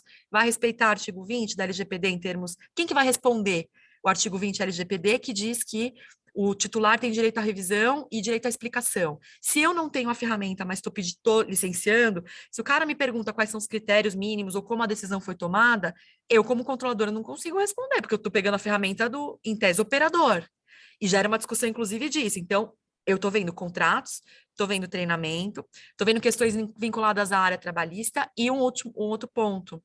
Isso aqui é ouro em pó, gente, porque... as pessoas não falam sobre isso e eu não tenho problema nenhum de compartilhar, pelo contrário, eu quero que todo mundo atue com isso para a gente atuar de forma sólida, tá?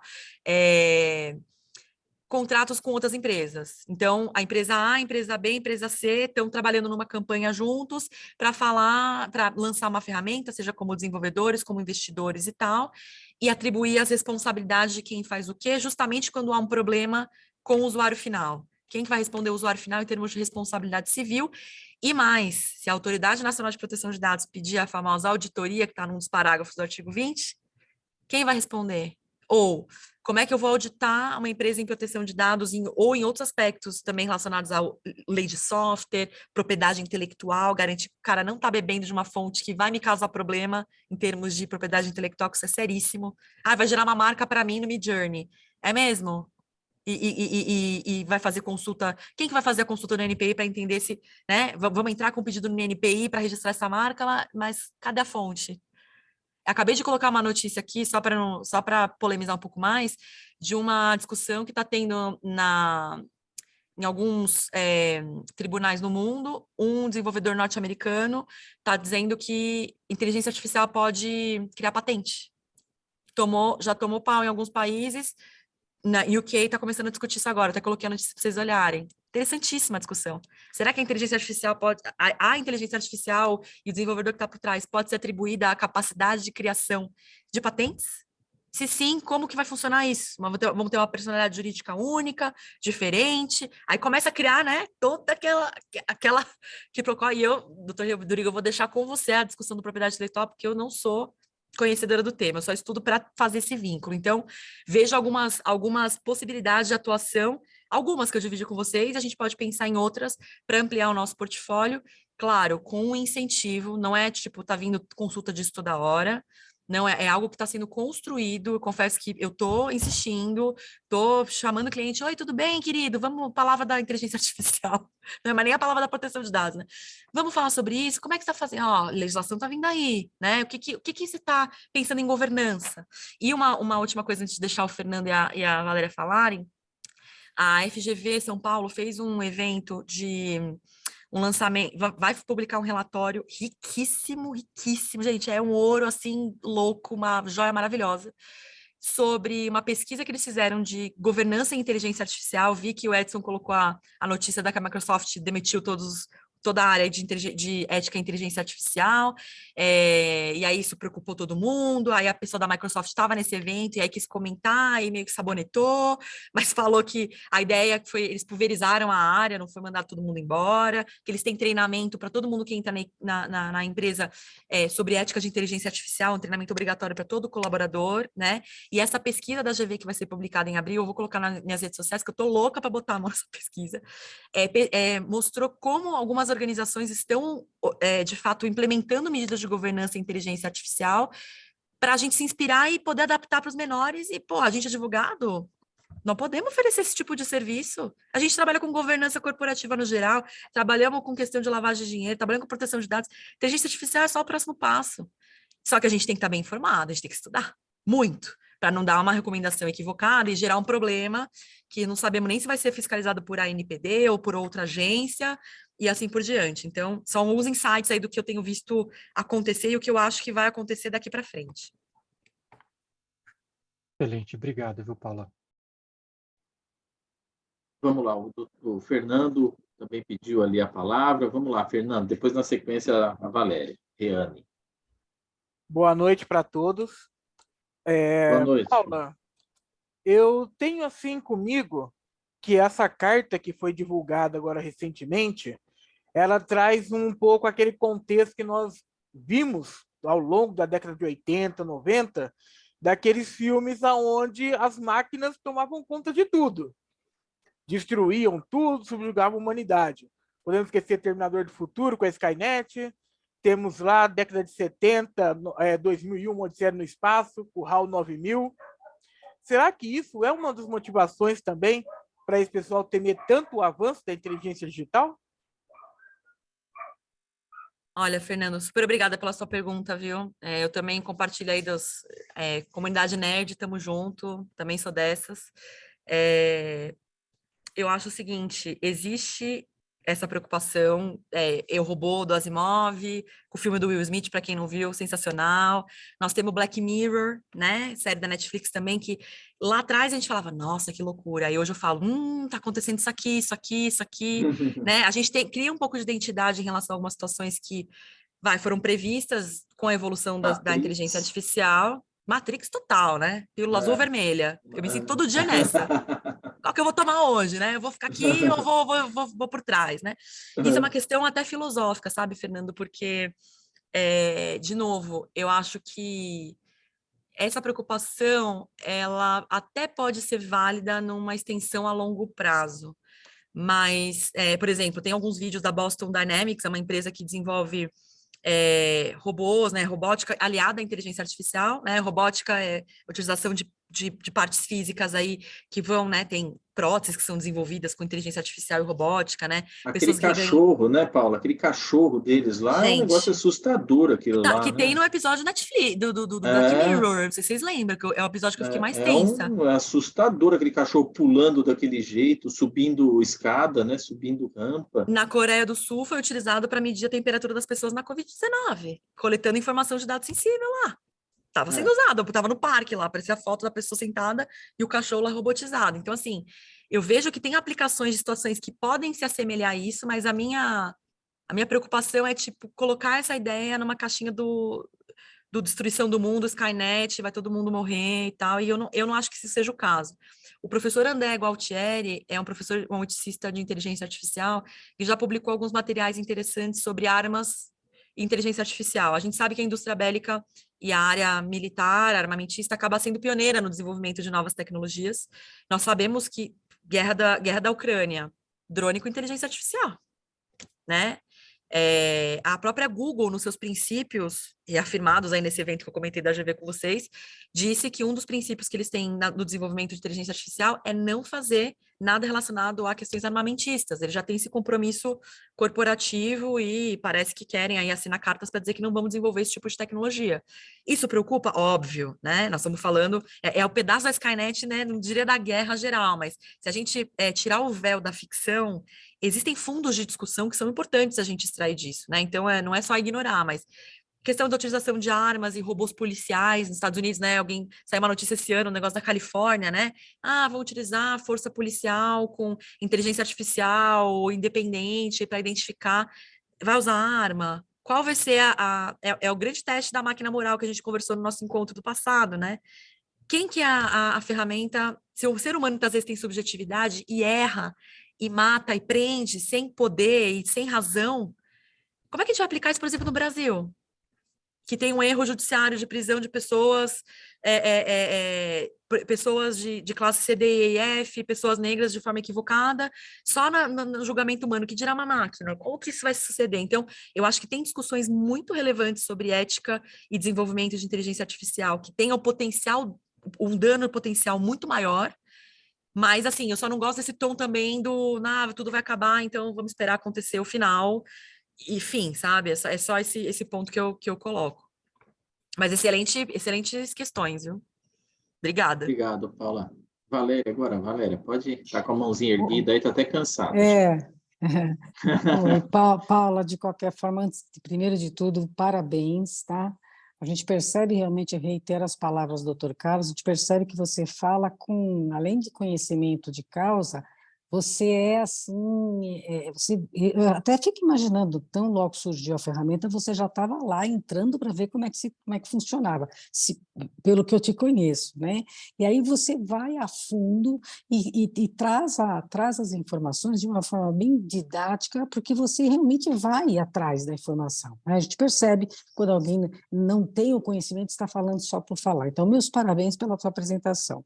Mas eu vou ser bem sincera com você, tá? Até como isso daí é bem novo, é uma coisa bem novo, quer dizer, de 1, 2, 3 semanas, né? Eu não tive a oportunidade ainda de começar a mexer, tá? Até por conta de eu estar estudando, e aí uma das primeiras coisas que foi falado lá na fundação do Ministério Público é que não iria ser permitido o uso dessa ferramenta. Até, tipo, é mais fácil, né? Nessas decisões, quando as coisas estão meio mal paradas, é mais fácil que a pessoa diga que não pode, até que haja alguma solução melhor, né? Então, a gente aceita e fica por isso. Por outro lado, a minha filha, por exemplo, ela faz doutorado na USP de São Carlos, e lá eles já se manifestaram no sentido de que cada parágrafo de dissertação, cada artigo que for escrito, que eles também têm que bater meta de artigos, né? Todos eles vão ter que ser indicados aonde foi utilizada a ferramenta. E já foi falado em reunião, inclusive, que nos casos do uso da ferramenta, o material não vai ter aquele valor que teria um material que não foi usado, tá? Por conta de falta de conhecimento, tá? Eu atribuo a isso, até que haja alguma definição. A minha preocupação, eu falei tudo isso, e a minha preocupação, além de eu não ter tido tempo de usar, eu tenho realmente um grande receio, você citou, que a forma paga, você fica mais assim, digamos, você tem uma maior privacidade dos documentos que você está fazendo, quer seja uma tradução, quer seja até uma revisão de contratos. Da outra forma, que é a forma gratuita, você não tem, e já está lá nos termos de uso que eles mantêm, eles guardam esses dados, essas informações, não precisam ser dados pessoais, mas são informações. E é aí que mora a minha preocupação. Cada vez que eu for fazer, por exemplo, que nem você deu um exemplo de um uso interessante, que seria com empresas, né, que estariam fazendo algum acordo, 3 empresas, você acabou de dar esse exemplo, estão tentando fazer algum acordo, entrar num acordo em que, por exemplo, digamos que o assunto seja não aliciamento ou a questão de confidencialidade, que são 3 empresas que estão atuando, por exemplo, numa adequação, tá? E aí a gente usa essa ferramenta, esse contrato, esses 3 contratos que a gente está fazendo revisão, se é na ferramenta gratuita, salvo o melhor juízo, se eu entendi, tá? Ele vai lá para o banco de dados deles, e nós já sabemos que isso vai estar lá, tá certo? Como vai ser usado, se não vai estar sendo usado, eu não sei. Agora, a minha preocupação é que todos esses 3 contratos, no meu modo de ver, eles são confidenciais. Desde o começo, que eu não coloque nome, não coloque CNPJ, então eu já não usaria isso. Ótimo, então para mim isso é perigoso, ok. Tá, então eu vou fazer uma tradução de um resumo, que nem você falou, um abstract, vai ficar um resumo bonitão. tudo que eu faço, a tradução do meu resumo, que é o meu trabalho de dissertação, eu vou estar colocando a público o meu próprio trabalho. Tá? Então, eu também não vou fazer isso, porque eu vou estar fazendo uma tradução de um trabalho meu. Então, eu estou tentando, eu entendo todo o seu comportamento, meu marido é da área de inovação, tá? Ele é mega super a favor a ferramentas, usa uma ferramenta de Estocolmo, que é para fazer uma avaliação de qual é a margem que está a empresa em termos de inovação, então não é o caso de não usar, é uma questão de tempo. A minha preocupação é que eu pessoalmente, ainda não encontrei alguma coisa que eu possa fazer que me seja útil, pelo receio de que aquilo vai estar girando em torno da plataforma. Tá? Então, eu penso que essa é a minha preocupação. Então, se eu sou um cliente e vou procurar um advogado, eu não faria, por exemplo, isso que você comentou, eu não sei se foi feito, eu jamais colocaria os 3 contratos, ainda que eu tape todos os detalhes, eu jamais colocaria esses 3 contratos para ver se ele está legal, sabe? Por receio de que a ferramenta, além dela ser ainda assim imatura, tá? As pessoas são imaturas e alguém um dia vai procurar uma ferramenta que fala sobre não aliciamento, sobre confidencialidade, e vai encontrar talvez o que eu escrevi, porque o que eu escrevi está mais bonito, ou alguém deu um ok que gostou. Então, eu confesso para você, eu não experimentei, não porque não sou curiosa, eu sou fucenta, eu gosto, mas porque eu estou com esse monte de coisa de estudos, tá? Mas todas essas questões me vieram à mente. A minha filha falou isso, e quando ela falou que uma USP não vai dar o mesmo crédito para quem está usando a ferramenta, ou seja, vai diminuir a qualidade do trabalho em detrimento daquele que não está usando, eu não vi no momento o entusiasmo que você está vendo. Eu vejo essa ferramenta ainda como algo um pouco perigoso para usar no momento. Tá? Li também uma reportagem hoje que saiu no site, aquele que aparece verdinho, é um olho grande verdinho, não me lembro o nome agora, que eles estão falando falaram agora que 80 profissões vão desaparecer com o chat GPT. Dentre essas profissões, eu fiquei assim, caiu aqui o queixo. Engenharia, jornalismo, depois eu passo o link aqui. Eu falei, porque ia ter nossa discussão, eu falei, eu vou colocar isso para ela. Eu não tenho aqui o link, tá? Até porque eu estou só com a possibilidade, mas só colocar as 80 profissões que vão desaparecer com a vinda do chat GPT. Mas é óbvio, a gente tem que ter sensatez em saber que tanta coisa que sai escrito, né? Hoje em dia, a gente não pode acreditar em tudo que está escrito na internet, é óbvio, né? Assim como o colega falou da Skynet, eu me preocupo com a Skynet, claro que não. De repente, a ausência de monitoramento pode sim levar a ferramenta a aprender mais do que ela deveria. Por outro lado, a gente também tem outras preocupações jurídicas, que é o tal do monitoramento. Uma vez, nós estávamos falando sobre discriminação, e estava eu e o doutor Manuel discutindo sobre discriminação das mulheres na hora de processo de recrutamento e seleção, né, que era usado usando a automação.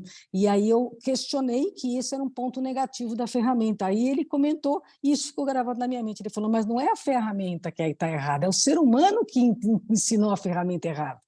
Porque na hora de escolher o candidato, mais candidatos do gênero masculino foram escolhidos do que candidatos do gênero feminino. Então, não é a máquina que tá errada, é quem está por trás dela que não está monitorando. Então, essas preocupações que eu tenho. Tá?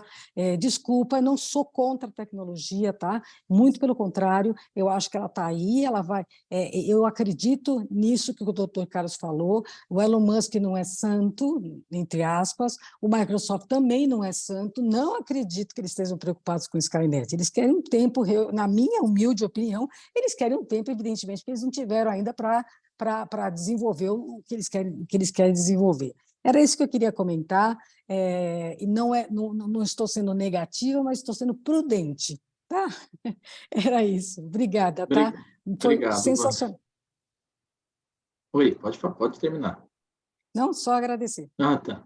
Não, eu recebi agora, só para fazer um adendo, acabei de receber aqui de uma pessoa, uma chargezinha assim, né? O chefe perguntando para o outro ali, duas pessoas conversando numa mesa e assim, você se preocupa com o avanço da inteligência artificial? Aí o outro responde, né? Não, eu me preocupo mais com o retrocesso da inteligência natural. Não sei se vocês já viram. Eu achei Eu tinha recebido, achei engraçado. isso genial. Várias pessoas compartilharam no Instagram, achei fantástico. Mais alguém aqui, pessoal? Gostaria de fazer alguma colocação? No chat tem alguma coisa, Ana? Não, né? Posso só colocar então? Carlos, só Pode antes de você sim. falar, eu agradeci, você fez o comentário, mas eu não sei o se a Paula ficou aborrecida, alguma coisa que eu falei que não é preocupação dela, eu só queria que ela se manifestasse do que eu havia falado em poucas Fica palavras. tranquila, doutora Não, mas pela Valéria. carinha que ela fez aqui, ela tá super de boa, não ficou nada chateada, não, com as suas Faz parte do colocações. debate. Se todo mundo concordasse, não ia ter graça.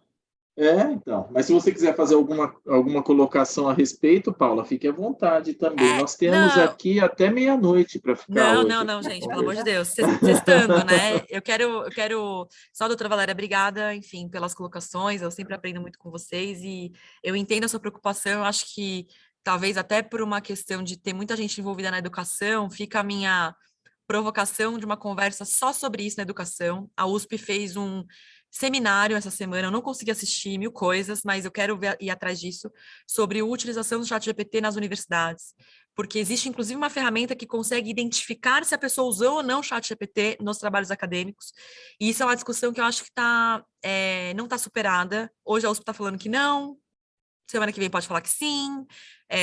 Eu acho que existe, claro, um receio e talvez proibir no começo para depois ver como vai fazer. Então, acho que são pontos super relevantes que você trouxe. Ela não problema. proibiu, ela não proibiu, ela inclusive falou, só que ela em outras diminuir os palavras, créditos, né? diminuiu os créditos. Quem proibiu foi a fundação para deixar, porque fala de proteção de dados, então já proibiu de vez.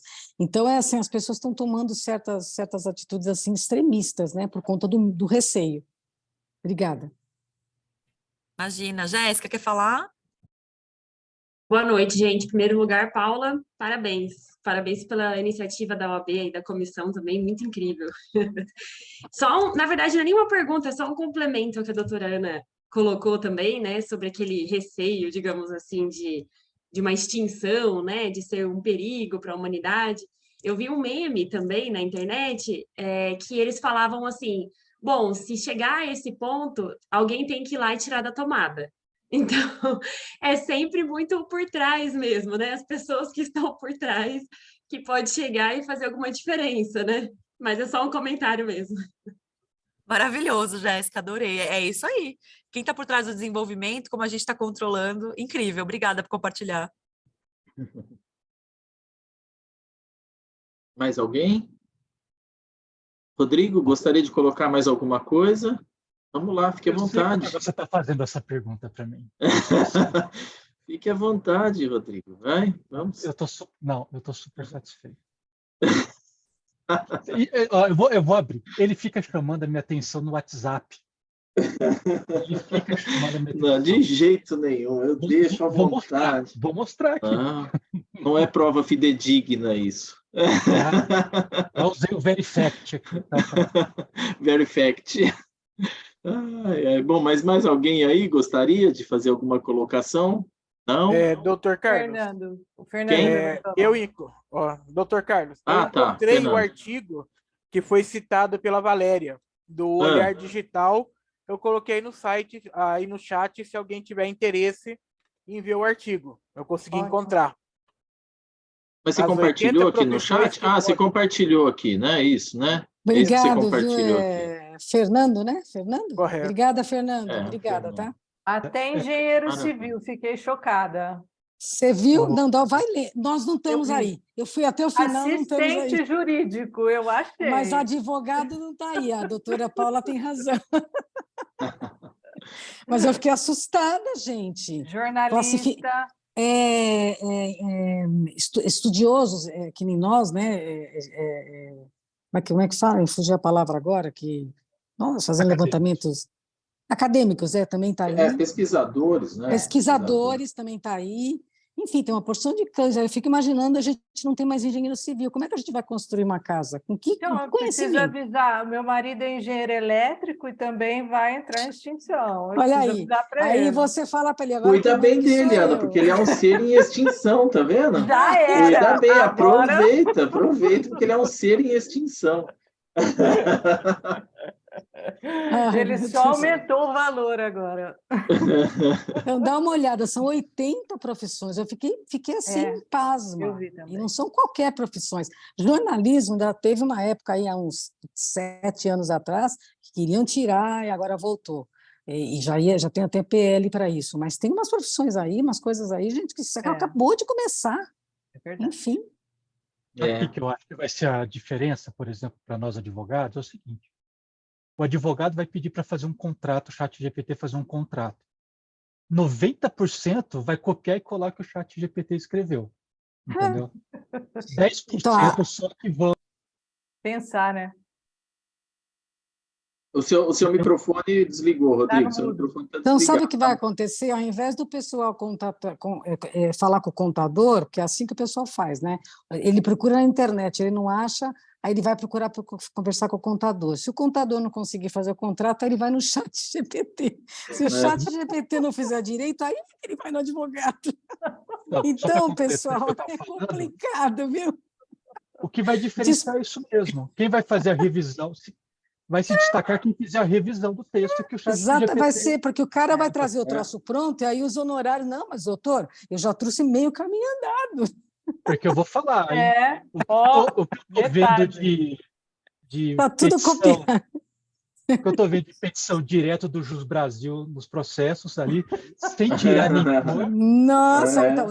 então, olha, o Jus Brasil é outro que vai perder terreno, ele cobra, ele não vai conseguir nem mais cobrar agora. Quem é que vai pagar para o Jus Brasil para pegar a petição? Não vai. É outro que vai perder, tinha que pôr lá, Jus Brasil também. 81 profissões. Enfim, A é isso aí, Jéssica né? colocou aqui que é verdade, pensando pelo lado positivo, talvez nos gere mais trabalhos ainda, por esses contratos podem gerar muito, porque eles podem gerar mais problemas ainda, né? Então, vai Jéssica, gerar mais demanda. E aí a gente tem que pensar o seguinte: a gente construir uma casa é difícil, reformar é mais caro. Então, já que a gente vai fazer a revisão, vamos pensar pelo lado positivo, então é mais caro, eu vou ter que rever isso aqui tudo, é muito mais complicado. Então, os honorários eram X, agora vai ser 3X. Pronto. Duro vai se encontrar o ChatGPT para citar, né? Ele. Na hora de fazer a revisão, usei o chat GPT. Não, como é que é? GPT-4. Olha, Porque eu estou nos. O índice de procura consultiva é muito menor do que o contencioso, né? Então, provavelmente, com um monte de problema, a gente vai ter mais trabalho. Sim, com certeza. Bom, gente, eu só sei que nós não estamos na lista dos 80. Isso, para mim, já ganha dia. Então, pronto. Foi o que eu vi também. A primeira coisa que eu procurei, subi, desci. Está em ordem alfabética, inclusive. Eu fui subir, desci, falei, não vou levar para o pessoal. Obrigado, Fernando.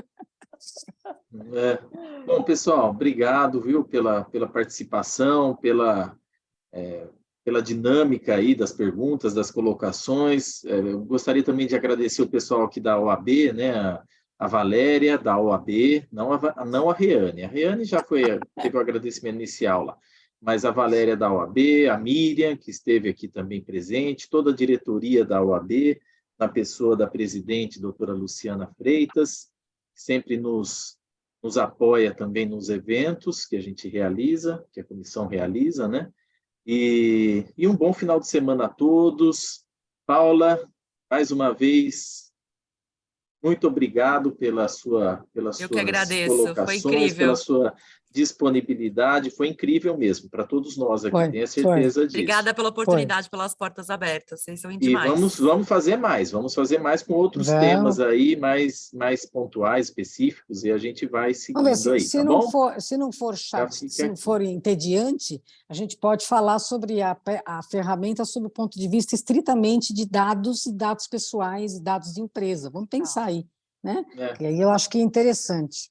Só comentando, Carlos, temos uma grande presença hoje aqui, hein? A Paula sim, hoje Hoje nós tivemos mais de 40, né? Mais de 40 participantes aqui Expressiva. Muitas Expressiva, pessoas sim. abriram mão do happy hour para... Não, porque aqui teve mais de 40, né? Mais de 40 pessoas, mas depois, para assistir no YouTube, vai ter mais de 1000 visualizações ali, com certeza. O tema está muito quente. Com certeza. O pessoal está interessado. Muito quente. É. Muito quente. Doutor Carlos, Legal. só para quem não está dentro da comissão, a próxima reunião, eu me desculpe, mas eu estou num outro computador, eu não tenho o arquivo aqui do calendário. O senhor pode já falar qual vai ser a próxima? Poxa, isso nós não combinamos, né? Isso nós não combinamos. Quebrou o presidente. Aí, como é que faz? Como é que Você tem que prestar atenção no ponto. O ponto fala. Aí o Rodrigo pra você. fala que eu fico chamando lá no chat, não sei o quê, aí, ó, tá vendo? Olha lá, e não é nada disso aí, ó, lá no chat não, lá na coisa. Lá. Beijinho, Bom, eu acho que nós estamos em 21 de abril. 21 de abril. Mas 21 de abril é reunião. feriado, não é? Então nós mudamos a data? Peraí, deixa eu ver se nós mudamos então, a data. Eu tinha isso aqui e fiquei na dúvida. Espera um pouquinho. Então, deixa eu ver aqui se foi alterado, porque houve várias alterações, né, lá na... Sim. Eu posso sugerir da gente ver isso depois, porque... porque a Ana está preocupada com o pessoal que não participa, né? Para quem é de fora, mas quem é de fora é só acompanhar a gente nas redes sociais, lá no Instagram e no Facebook, que ali aparece, que ali tem. Mas acho que nós alteramos, porque dia 21 é feriado, né? 21 de abril, né? Acho que foi para o dia 28. Sim. Acho que foi dia 28. Se você olhar nas coisas que você mandou para mim, eu acho que você mandou o calendário seu, que está no meu chat, no meu WhatsApp, e tem lá a data sua. Lembra que eu te pedi para eu poder... Então, eu troquei meu celular, Valéria, e perdi todos os dados do WhatsApp. Eu sou aquele que não guarda, não armazena nada na coisa e perdi. Eu ponho tudo na nuvem. Quando você passou, eu passei para a nuvem. Mas como eu estou... eu devo ter lá. Valéria colocou no grupo que a pré-reserva é 28 de abril. Valéria, tá. Isso aí, Valéria. Obrigado, Valéria. Tá, Valéria da OAB. Ok, tá Valéria certo. da OAB, obrigado, Valéria. A gente precisa saber que você existe numa inteligência artificial, Valéria. Olha. Fala alguma coisa aí, Valéria. Eu falo boa noite. Alexa, fala, Alexa. Bom, pessoal, vamos nos despedir aqui também, que a Valéria da OAB também precisa sair, precisa ir embora. A Paula também tem os compromissos dela agora com a família, né? Com a família, o Rodrigo, a Ana, a Valéria, todos aqui nós temos os nossos compromissos, né? Agora com a família ou profissional, né? Mas vamos lá. Eu vou estudar, pessoal, né? Se alguém quiser estudar comigo. Fique à vontade, Valéria. Eu vou estudar a composição da uva engarrafada agora, para saber se o Malbec é melhor que o Cabernet Sauvignon, né? Então eu vou fazer esse estudo. Tudo vai estar no YouTube depois para vocês lembrarem. Então... É isso que eu ia falar, né? Tá gravando, depois edita. Mas o pessoal se os filhos do Carlos tiverem 20 anos, eles vão estar vendo isso aqui no YouTube. Para poder, desde aquela época, não mudou nada ainda. Olha, pessoal, foi muito bom esse encontro. Tchau, pessoal. Boa noite, pessoal. Bom final de semana. Obrigada, viu? Boa noite. A gente vai se falando. Obrigada mais uma vez. Tchau, tchau. Obrigado. Tchau. Boa noite para todos. Boa noite.